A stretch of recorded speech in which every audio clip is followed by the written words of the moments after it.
Assalamualaikum warahmatullahi wabarakatuh. Perkenalkan, nama saya Diva Kalista Azalia dengan NIM 2111304145 dari kelas TLMC kelompok C2.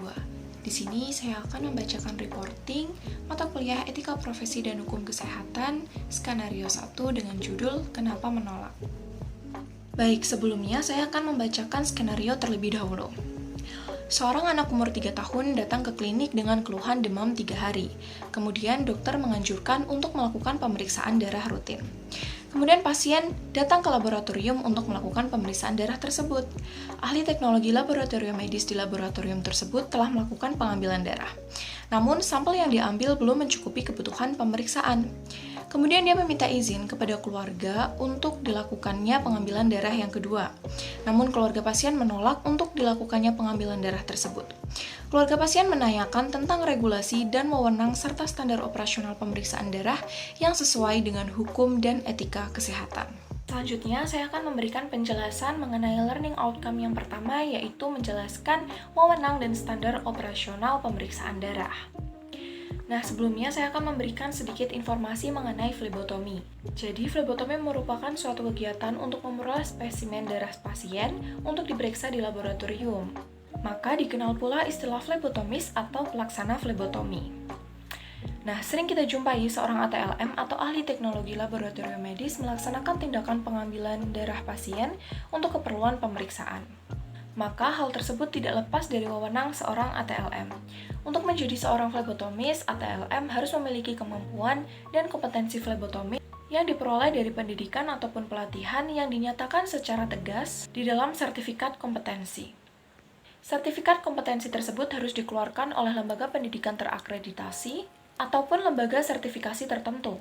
Nah, jika seorang ATLM tersebut telah memiliki sertifikat kompetensi di bidang flebotomi, nantinya ketika ia bekerja, pemegang otoritas laboratorium akan memberikan izin ataupun kewenangan kepada ATLM tersebut untuk bisa melakukan praktek flebotomi atau menjadi seorang flebotomis.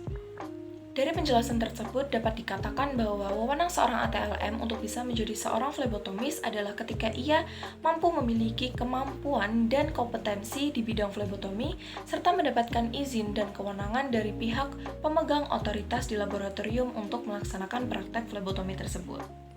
Selanjutnya, saya akan menjelaskan mengenai standar operasional prosedur atau SOP.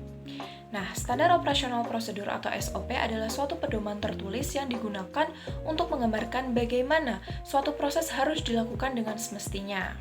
Di mana hal tersebut harus dilakukan untuk mendorong suatu kelompok ataupun unit kerja guna mencapai suatu tujuan. Nah, arti lain dari standar operasional prosedur adalah suatu instruksi tertulis yang sudah dibakukan dengan indikator teknis yang sesuai dengan tata kerja atau sistem kerja pada organisasi atau unit kerja yang bersangkutan. Standar operasional di dalam laboratorium memiliki beberapa manfaat. Yang pertama adalah menjelaskan secara detail tentang semua kegiatan yang dilakukan di dalam laboratorium. Yang kedua adalah menstandarisasi semua aktivitas dan kegiatan yang dilakukan oleh pihak yang bersangkutan.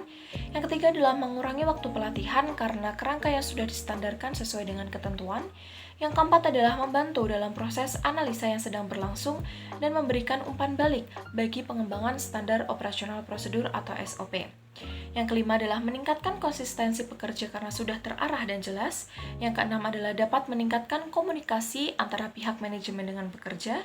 Yang ketujuh adalah membantu staf menjadi lebih mandiri karena mengurangi keterlibatan pimpinan dalam pelaksanaan kegiatan sehari-hari.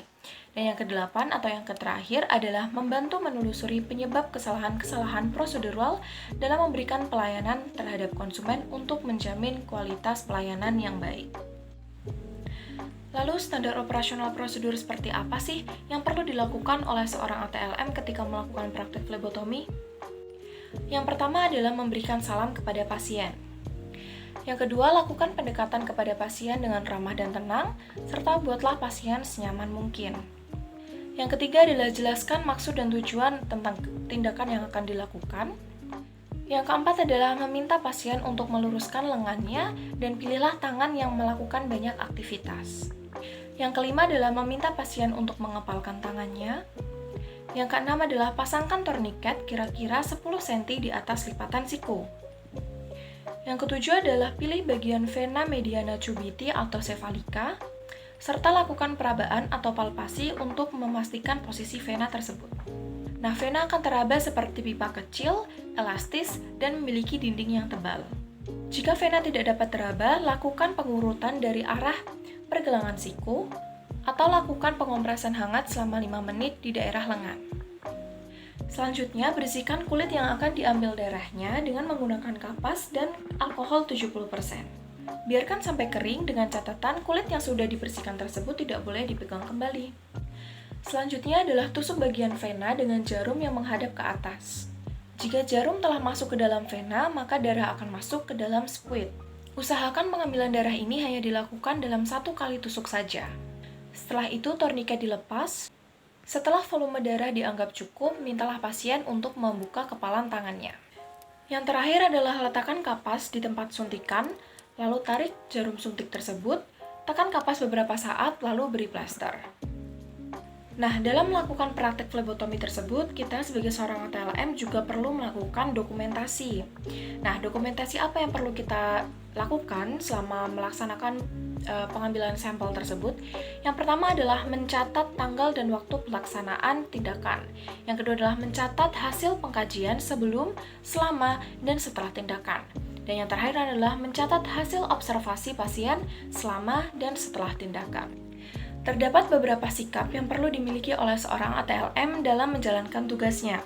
Yang pertama adalah sistematis, yang kedua hati-hati, yang ketiga adalah berkomunikasi secara efektif, yang keempat adalah mandiri, yang kelima adalah teliti, yang keenam adalah tanggap terhadap respon pasien, yang ketujuh adalah rapi, yang kedelapan adalah menjaga privasi, dan yang kesembilan adalah sopan dan santun.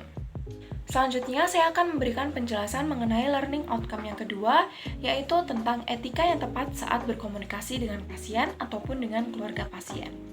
Nah, komunikasi sendiri merupakan suatu hal yang tidak dapat terelakkan dalam kehidupan manusia. Tentunya terdapat beberapa hal yang perlu dicermati dalam melakukan komunikasi. Satu hal yang perlu menjadi perhatian setiap orang dalam melakukan komunikasi adalah adanya etika. Terdapat 2 aspek dalam etika. Yang pertama, dapat menentukan apa yang baik dan buruk, serta benar dan salah. Aspek yang kedua yaitu berkaitan dengan adanya sebuah komitmen untuk menentukan keputusan-keputusan, untuk melakukan sesuatu yang baik atau buruk, serta benar atau salah.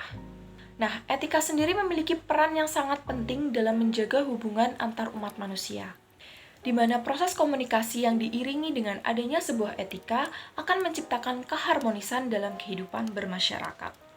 Nah, sebagai seorang tenaga medis, kita perlu memiliki sebuah etika dalam berkomunikasi, baik itu dengan pasien, keluarga pasien, masyarakat, teman sejawat, maupun teman antar profesi. Hal tersebut bertujuan agar tidak terjadinya kesalahpahaman antara komunikator dengan komunikan. Nah, selanjutnya saya akan memberikan contoh etika yang tepat dalam berkomunikasi dengan pasien ataupun keluarga pasien yang perlu dilakukan oleh seorang tenaga kesehatan. Yang pertama adalah bersikap sopan dan ramah. Yang kedua adalah buat pasien ataupun keluarga pasien senyaman mungkin. Yang ketiga adalah memberikan informasi dengan jelas terkait dengan kondisi pasien, bagaimana cara memaksimalkan perawatan dan pemberian terapi atau pengobatan. Yang keempat adalah menghindari kata-kata atau istilah yang sulit. Yang kelima adalah memberikan informasi dengan bahasa yang mudah dipahami oleh pasien ataupun keluarga pasien. Yang terakhir adalah adanya rasa empati dan saling menghargai. Selanjutnya, saya akan memberikan penjelasan mengenai learning outcome yang ketiga, yaitu cara meminimalisir kesalahan dalam pemberian penanganan kepada pasien. Nah, sebelumnya saya akan memberikan sedikit informasi mengenai keamanan laboratorium. Jadi, keamanan laboratorium merupakan suatu hal yang sangat penting dan hal tersebut merupakan suatu upaya dalam pelaksanaan pemeriksaan di laboratorium yang bertujuan untuk memberikan perlindungan bagi pasien maupun bagi petugas yang ada di laboratorium dari resiko kesehatan atau gangguan kesehatan yang mungkin ditimbulkan. Melihat dari Undang-Undang Nomor 44 Tahun 2009 Pasal 32, pasien memiliki beberapa hak. Nah, berikut adalah contoh hak yang dimiliki oleh pasien dalam pemberian tindakan ataupun pelayanan yang diberikan oleh tenaga kesehatan. Yang pertama adalah memperoleh pelayanan secara manusiawi, adil, jujur, tanpa diskriminatif. Yang kedua adalah memperoleh pelayanan yang bermutu sesuai dengan standar profesi dan standar operasional prosedur atau SOP, serta mendapatkan manajemen mutu yang baik. Yang ketiga adalah memperoleh layanan yang efektif dan efisien, sehingga pasien terhindar dari kerugian fisik dan materi. Yang keempat adalah dapat melakukan pengajuan-pengaduan terhadap kualitas layanan yang didapatkan. Yang kelima adalah pasien berhak mendapatkan informasi meliputi diagnosis dan tata cara tindakan medis, tujuan tindakan medis, alternatif tindakan medis, risiko dan komplikasi yang mungkin terjadi, pradiagnosis terhadap tindakan yang akan dilakukan, serta yang terakhir adalah perkiraan biaya pengobatan. Yang keenam adalah pasien berhak memberikan persetujuan ataupun penolakan terhadap tindakan medis yang akan dilakukan oleh tenaga medis terhadap penyakit yang ia derita. Yang ketujuh adalah memperoleh keamanan dan keselamatan dirinya selama pengobatan di rumah sakit. Yang kedelapan adalah mengajukan usul serta memberikan saran perbaikan atas perlakuan rumah sakit terhadap dirinya. Yang kesembilan adalah menggugat atau menuntut rumah sakit yang diduga memberikan pelayanan yang tidak sesuai standar, baik secara perdata maupun pidana. Dan yang terakhir adalah pasien dapat mengeluhkan pelayanan rumah sakit yang tidak sesuai dengan standar pelayanan melalui media cetak ataupun elektronik sesuai dengan ketentuan peraturan perundang-undangan. Dari hak-hak pasien yang telah disebutkan tersebut, seorang ahli teknologi laboratorium medis memiliki kewajiban terhadap pasien. Yang pertama adalah memberikan pelayanan kesehatan sesuai dengan standar profesi ATLM, standar pelayanan profesi, standar prosedur operasional atau SOP, dan etika profesi serta kebutuhan kesehatan penerima pelayanan kesehatan. Yang kedua adalah setiap ATLM harus bertanggung jawab dan menjaga kemampuannya dalam memberikan pelayanan kepada pasien. Yang ketiga adalah memperoleh persetujuan dari penerima pelayanan kesehatan atau pasien atau keluarga pasien atas tindakan yang akan diberikan. Yang keempat adalah menjaga kerahasiaan kesehatan penerima pelayanan kesehatan. Yang kelima adalah membuat dan menyimpan catatan atau dokumen tentang pemeriksaan, arahan, asuhan, dan tindakan yang dilakukan. Dan yang terakhir adalah merujuk penerima pelayanan kesehatan ke tenaga medis lain yang mempunyai kompetensi dan kewenangan yang sesuai. Nah, dalam menjalankan tugas pokok, seorang ATLM harus memiliki sikap dan kepribadian sebagai berikut. Yang pertama adalah teliti dan sekatan. Yang kedua adalah jujur dan dapat dipercaya. Yang ketiga adalah memiliki rasa tanggung jawab yang tinggi. Yang keempat, mampu berkomunikasi secara efektif. Yang kelima, disiplin. Dan yang keenam adalah berjiwa melayani. Nah, dari penjelasan tersebut dapat kita simpulkan bahwa cara untuk meminimalisir suatu kesalahan dalam pemberian sebuah penanganan terhadap pasien adalah dengan cara meningkatkan kemampuan kita sebagai seorang ATLM, baik itu dalam hal soft skill maupun hard skill. Tak hanya itu, dalam pemberian penanganan terhadap pasien, kita sebagai seorang ATLM juga harus memberikan pelayanan sesuai dengan standar profesi ATLM, standar operasional prosedur atau SOP, standar pelayanan profesi, dan etika profesi, serta kebutuhan kesehatan penerima pelayanan kesehatan. Sekiranya hanya itu saja yang dapat saya sampaikan dalam reporting kali ini. Bila ada kesalahan mohon dimaafkan. Billahi taufiq wal hidayah. Wassalamualaikum warahmatullahi wabarakatuh.